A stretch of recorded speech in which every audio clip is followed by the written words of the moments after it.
Wow, for this kind of humidity to work its way up into the northern plains, it takes a little bit of oomph in the atmosphere. A lot of our moisture up in this neck of the woods, by the way, comes all the way towards us from the Gulf of Mexico, and boy, did it arrive. We talked last night about the heat, but it was a little less sticky or humid with dew points in the 50s, and now it's a lot stickier. All afternoon along this boundary here from the Grand Forks and Crookston areas out toward Duluth, some fairly robust thunderstorms have formed and produced some hail, upwards of ping pong ball size at times. Wind damage just off to the east of the Bemidji area as well. A few rounds of storms today in the Grand Forks area. These are tapering off a little bit in intensity.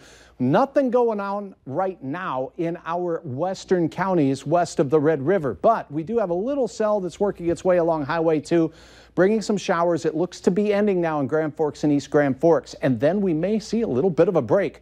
More on the forecast here in just a second, but let's get out with the watches. Any storms that form tonight, no matter where you are, could quickly become severe. We're concerned about severe thunderstorms through the 9 o'clock hour in this little area of blue, including Fargo and Lakes Country. Then out to the west of the Red River, there's a tornado watch until 11 o'clock at night. However, I want to emphasize that in the overnight hours is when many of us will see our greatest impacts, as your forecast will show. Your Valley News Live storm team will be on top of the weather all night long and even into tomorrow morning. Let's get a look at those temperatures. It's sizzling up to the north, 88 to near 90 in Cavalier. A rain-cooled pool of air exists from Grand Forks County through Polk County, where some thunder, lightning, hail, and wind blew through earlier. That extends all the way out to Bemidji. And now take a look at this. The Southern Valley sizzling at 90 degrees across many locations. And even near the lakes, Fergus Falls, Detroit Lakes, you can feel the heat and oppressive humidity as well. Humidity, moisture in the atmosphere. You can't see it, smell it, or taste it, but it's there, and we measure it by calling it the dew point temperature. It's how cool we have to cool the air for the air to be saturated. Temperatures in the 90s and dew points in the 70s in our region. It's sticky, it's icky, and it's humid out there. Plenty of fuel for thunderstorms tonight. Nothing to really worry about as we take a look at Hector's numbers right now in the FM area. 90, 94 is what it feels like, thanks to a dew point almost at 70 degrees. Wind is from the south at 13 miles per hour.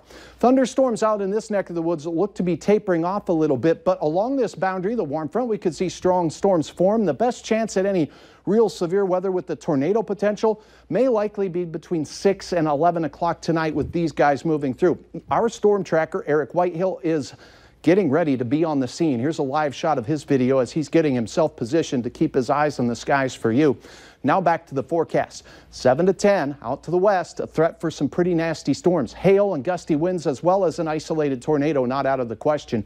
Then as we head toward 10 o'clock, this thing gets this backward C shape to it. A lot of wind with these storms will be possible, and some sizable hail as well, just approaching eastern North Dakota.